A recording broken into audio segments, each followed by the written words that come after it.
Assalamualaikum warahmatullahi wabarakatuh.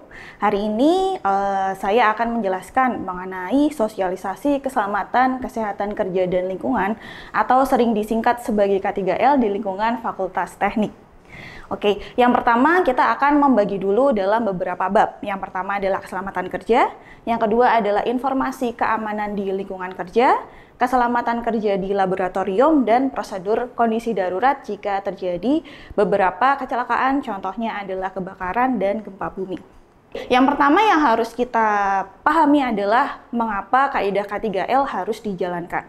Nah, di sini kaidah K3L harus terintegrasi dalam setiap kegiatan untuk mencegah dan mengurangi insiden, baik itu kegagalan peralatan, kecelakaan kerja, kebakaran, ledakan, dan sebagainya. Kemudian kita harus menciptakan sistem keselamatan dan keamanan di laboratorium dengan melibatkan unsur dosen, mahasiswa, dan teknisi, serta juga para tamu yang datang, sehingga mewujudkan kegiatan yang aman dan efisien.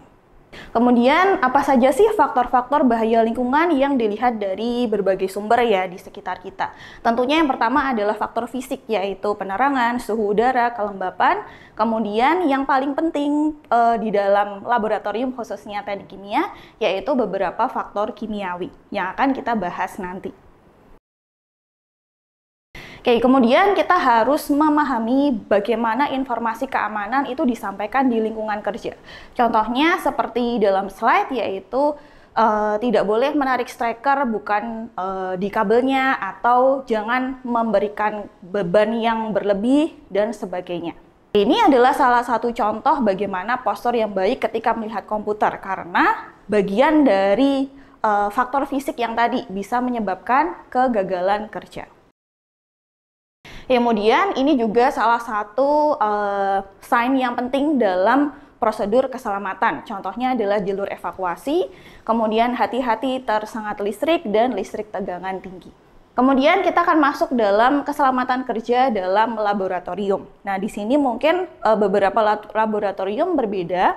Yang paling tinggi resiko bahayanya adalah di laboratorium teknik kimia.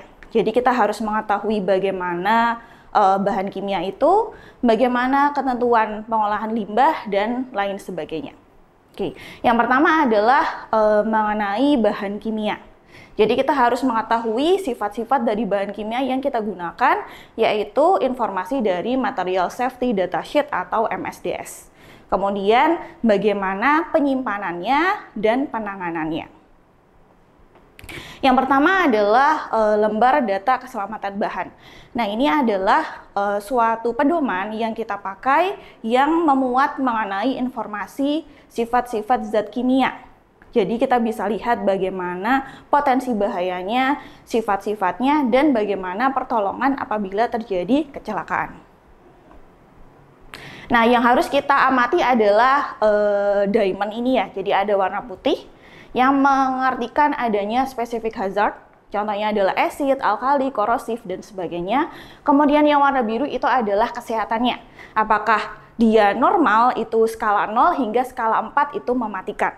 Kemudian yang fire hazard, yang 0 itu adalah tidak terbakar, dan yang keempat itu adalah sangat sangat berisiko terbakar ya, karena titik nyalanya sangat kecil. Kemudian yang kuning itu adalah reactivity atau daya reaksinya, bisa meledak, itu untuk skala 4, dan skala 0 adalah stabil. Oke. Kemudian selain itu kita juga harus mengetahui label-label bahan kimia yang sering kita temukan apabila kita masuk ke dalam laboratorium teknik kimia. Contohnya ada mudah meledak, terus kemudian ada menyebabkan iritasi, bahaya lingkungan, menyebabkan kanker, oksidator, dan sebagainya. Nah, hal itulah yang akan menjadikan guidance atau patokan kita ya, apakah bahan kimia tersebut berbahaya atau memiliki potensi bahaya atau tidak. Kemudian kita harus menyiapkan bagaimana penanganan dan penyimpanannya. Yang pertama adalah kita harus memakai chemical splash goggles atau pelindung wajah dan sarung tangan karet. Kemudian segala hal yang berkaitan dengan bahan kimia yang mudah menguap atau volatil itu harus dilakukan di dalam lemari asam atau exhaust fan yang sudah menyala. Nah, kemudian dalam penyimpanannya kita harus menyusun sesuai dengan sifat-sifatnya. gitu. Dan semua bahan kimia harus diberi label dengan label permanen dan harus menyatakan sifat-sifat penting dari bahan kimia tersebut. Dan jangan lupa kita harus menyertakan tanggal dibuka dan tanggal kadaluarsanya. Kemudian yang tidak kalah penting adalah gas bertekanan. Jadi kita harus mengetahui isi tabung dan mengenali sifat-sifat gasnya. Jadi jangan sampai tabung yang ada di laboratorium itu tidak dikendalikan dan tidak memiliki identitas. Kemudian selanjutnya ada bagaimana prosedur identifikasi dan penanganan limbah.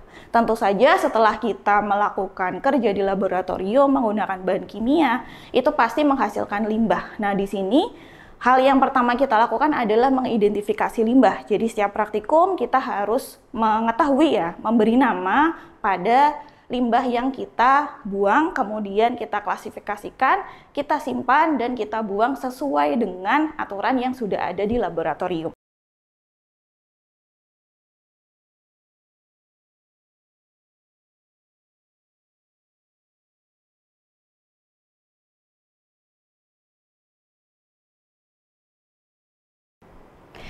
Nah, kemudian kita akan masuk ke prosedur keselamatan kerja. Jadi yang pertama adalah kita harus mempersiapkan alat pelindung diri. Jadi setelah kita mengetahui bahan-bahan yang kita pakai, potensi-potensinya seperti apa, hal yang pertama kita lakukan adalah kita mempersiapkan alat pelindung diri sebelum kecelakaan itu terjadi. Dan ketika kecelakaan itu terjadi, kita harus melakukan penanganan yang tepat. Nah, yang pertama adalah APD atau alat pelindung diri. Nah, ini ada banyak ya, contohnya ada sarung tangan laboratorium, safety shoes, kemudian ada safety goggles, dan sebagainya. Jadi kita bisa mempersiapkan APD tersebut sesuai dengan potensi bahayanya. Contohnya kalau di laboratorium teknik kimia itu banyak bahan kimia yang volatil. Nah, maka kita harus menggunakan masker laboratorium. Kemudian ada bahan kimia juga yang korosif dan sebagainya, toksik, jadi kita harus menggunakan sarung tangan. Kalau di lab lain juga berbeda tentunya ya. Kalau di teknik mesin mungkin menggunakan berbagai macam alat yang tajam ya, gitu. Jadi kita harus menggunakan sarung tangan yang tepat, gitu. Mungkin di teknik elektro juga ada yang bekerja dengan listrik, maka harus menggunakan sarung tangan yang tepat juga. Oke, kemudian perlindungan badan, nah ini juga harus dipilih yang tepat ya di laboratorium teknik kimia, itu seperti pada slide selanjutnya.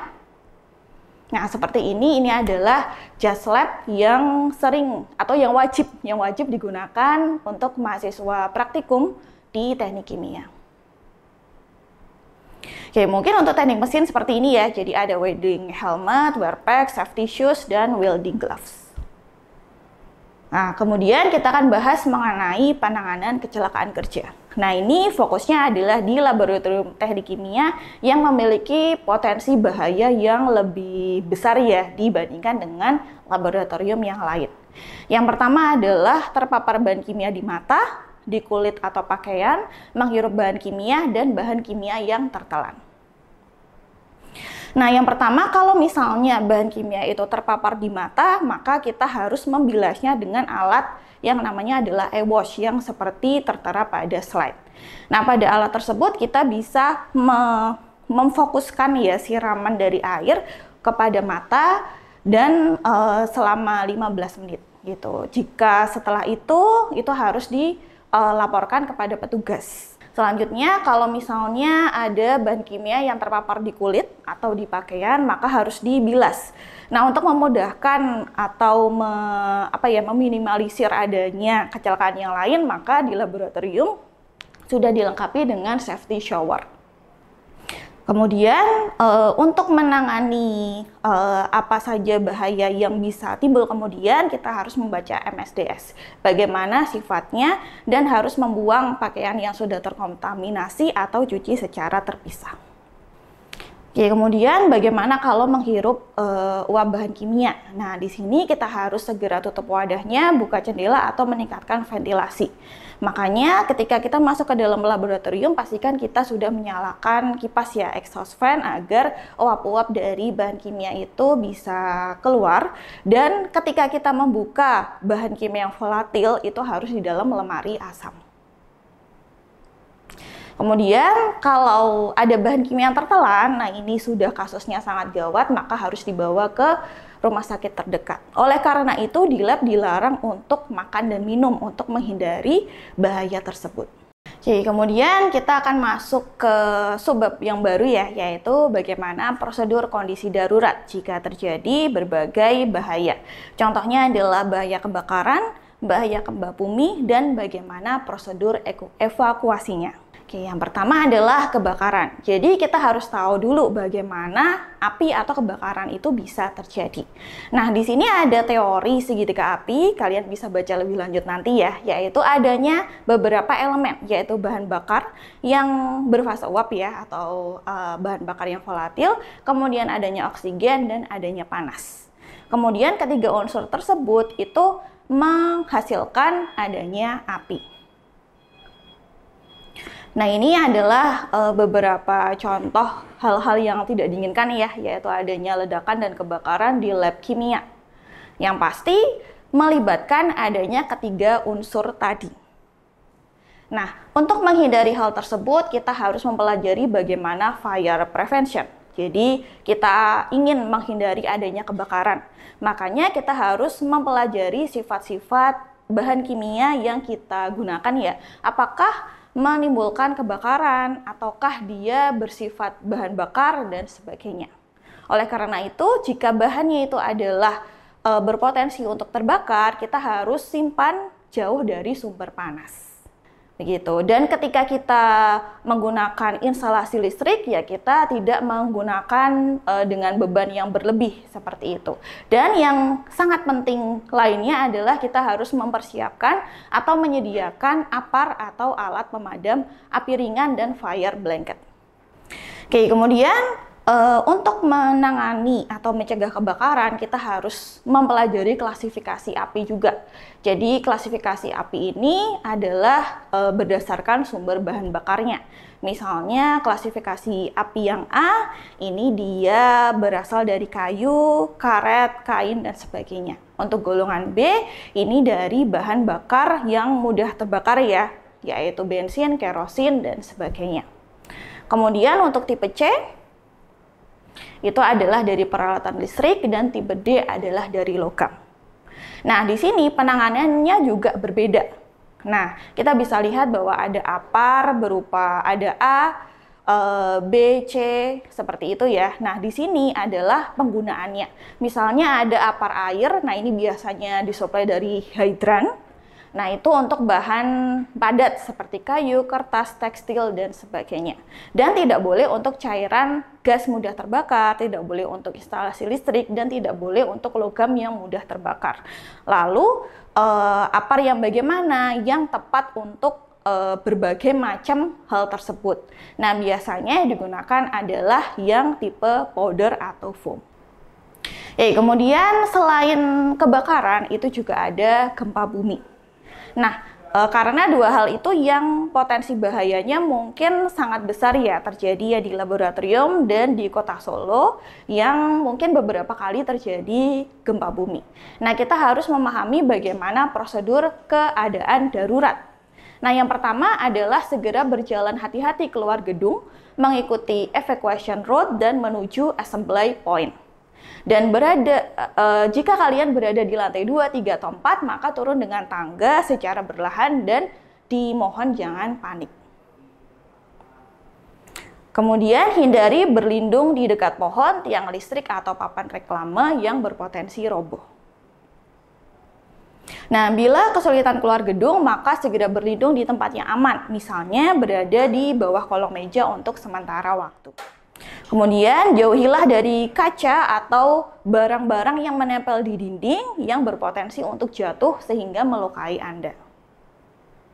Kemudian laporkan keadaan darurat kepada Satuan Keamanan Fakultas teknik ya, khususnya teknik kimia, kalau misalnya di laboratorium teknik kimia pada nomor 497, atau hubungi ambulans jika memerlukan pertolongan medis.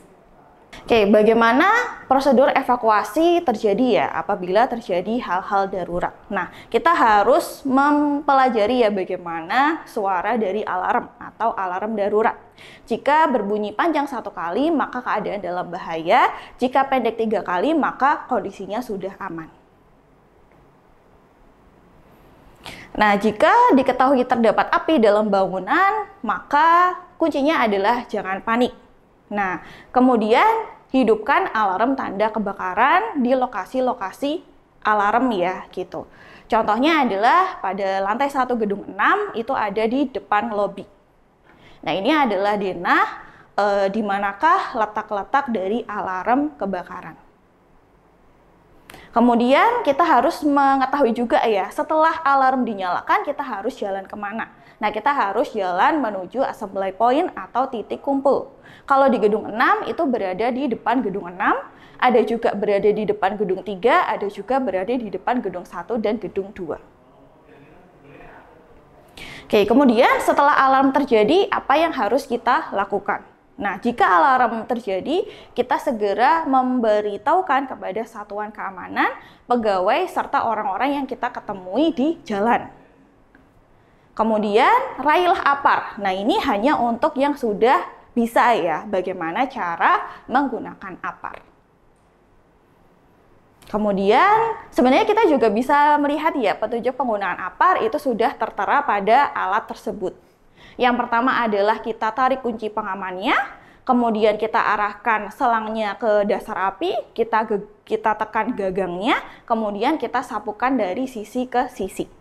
Kemudian kita harus tahu juga bagaimana arah angin. Nah, kita semprotkannya adalah searah dengan arah angin, biar apinya tidak kena ke kita ya, seperti itu.